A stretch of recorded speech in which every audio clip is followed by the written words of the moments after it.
যারা চাঁদাবাজি করো, মস্তানি করো, আমি বুঝি না তারা কি জাতের লোক।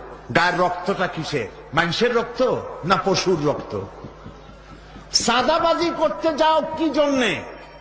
একটা মানুষ বহু টাকা বহু কষ্ট করে জমি জমা বিক্রি করে ব্যবসা করতেছে, সেখানে যাইয়া আমাদেরকে 2 লক্ষ টাকা দিতে হবে। চাঁদাবাজ এবং মাস্তান যারা চাঁদাবাজি করতে যাও, মানুষের কাছে খয়রাত চাও, ওই ভিক্ষা করে খাওয়া অনেক ভালো। মসজিদের সামনে এখন থাল নিয়ে বসে থাকো, যা আল্লাহর রাস্তায় খয়রাত দাও। দোকানদারের কাছ থেকে চাঁদাবাজি করা, বিল্ডিং কেউ নতুন বানাইতে পারে না, অমনি হাজির। গলায় সোনার চেন, হাতে কতগুলা আংটি, তারপরে হাতে মোবাইল, গলায় সোনার চেইন। শহরের মহা উল্লুক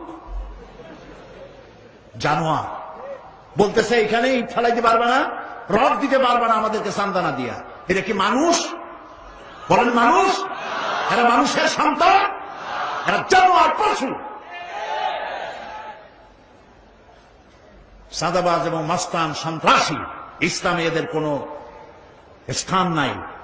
এদেশে যদি কোরআনের রাজ কায়েম হয়, সন্ত্রাসীদের মাথা কামাইয়া ঘোল ঢেলে দেওয়া হবে, যাতে মাথা ঠান্ডা থাকে। এই জন্য মাথা ঠান্ডা করিয়া বসে থাকবে। আর সকলের চাকরি দেওয়া হবে, কাজ করো আর খাও, চাঁদাবাজি করো না। শ্বশুরের কাছে চাঁদাবাজি করে, বউর কাছেও চাঁদাবাজি করে। এত বড় লক্ষ্মী ছাড়া বউরে যায় বলে আমার হিরোইন খাওয়ার পয়সা দিবি। পত্রিকা আসছে না ভাই? কত বড় শয়তান, বউর কাছে চাঁদা চায়। আল্লাহ এইসব চাঁদাবাজ, মাস্তান, অপহরণকারী আর সন্ত্রাসী জানোয়ারদের হাত থেকে আল্লাহ এই দেশকে রক্ষা করুন। বলেন আমিন। চিল্লায় বলেন আমিন।